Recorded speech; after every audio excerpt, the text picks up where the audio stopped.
Makanan yang kamu makan akan memberimu energi. Sumber utama energi bagi bumi adalah matahari.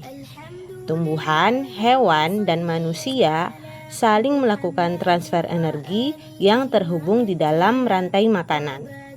Fotosintesis adalah tahap awal dalam rantai makanan yang terjadi pada produsen. Produsen adalah tumbuhan yang mengubah energi dari matahari untuk membuat makanan.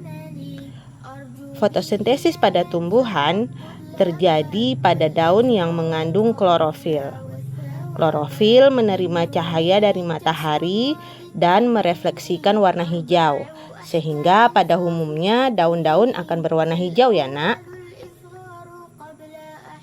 Akar tumbuhan menyerap air dari dalam tanah. Air akan mengalir ke seluruh bagian tumbuhan melalui batang hingga ke daun. Selain cahaya matahari dan air, untuk terjadinya fotosintesis, tumbuhan juga membutuhkan karbon dioksida yang diambil dari udara.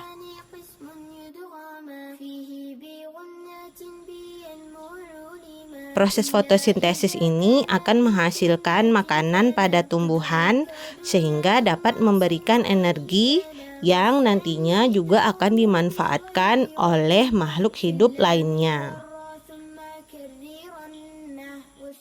Sekarang energi pada tumbuhan siap untuk ditransfer ke makhluk hidup lainnya, yaitu yang disebut dengan konsumen.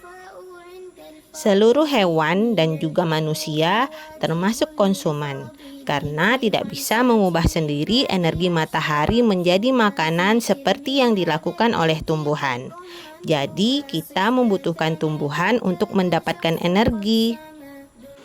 Konsumen tingkat pertama adalah makhluk hidup yang memakan langsung produsen atau tumbuhan, seperti sapi.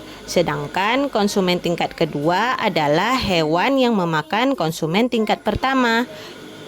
Contohnya, rumput adalah produsen. Nah, sapi adalah konsumen tingkat pertama karena memakan rumput langsung.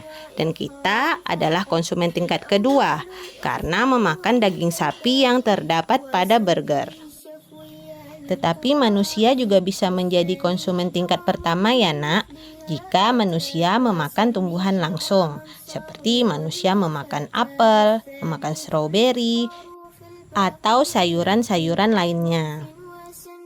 Dalam rantai makanan, energi dipindahkan dari tumbuhan ke konsumen tingkat 1, konsumen tingkat kedua, dan begitu seterusnya.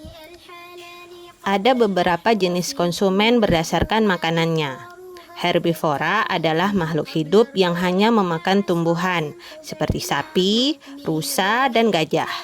Karnivora adalah hewan yang hanya memakan hewan lainnya, seperti singa, harimau, beruang, dan singa laut. Omnivora memakan tumbuhan dan hewan, seperti beruang dan ayam. Tingkat terakhir dari rantai makanan adalah dekomposer yang bertugas menghancurkan makhluk hidup yang sudah mati menjadi zat-zat yang sederhana tetapi memiliki banyak nutrisi yang dapat digunakan kembali oleh tumbuhan. Contoh dekomposer adalah cacing, serangga, bakteri, dan jamur. Berikut adalah salah satu contoh rantai makanan sederhana, yang mana tumbuhan sebagai produsennya, kemudian tumbuhan ini dimakan oleh tikus sebagai konsumen tingkat pertama.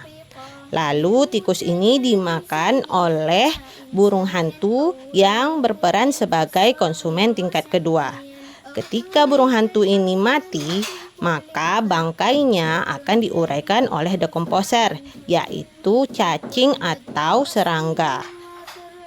Nah, nanti tanah hasil penguraian dari dekomposer ini digunakan lagi oleh tumbuhan untuk menghasilkan energi. Maka rantai makanan ini akan terus berulang. Jadi ingat selalu ya, ketika kita memakan sesuatu, ternyata energi itu melalui proses yang panjang untuk bisa sampai ke tangan kita. Maka manfaatkanlah makanan dengan baik ya.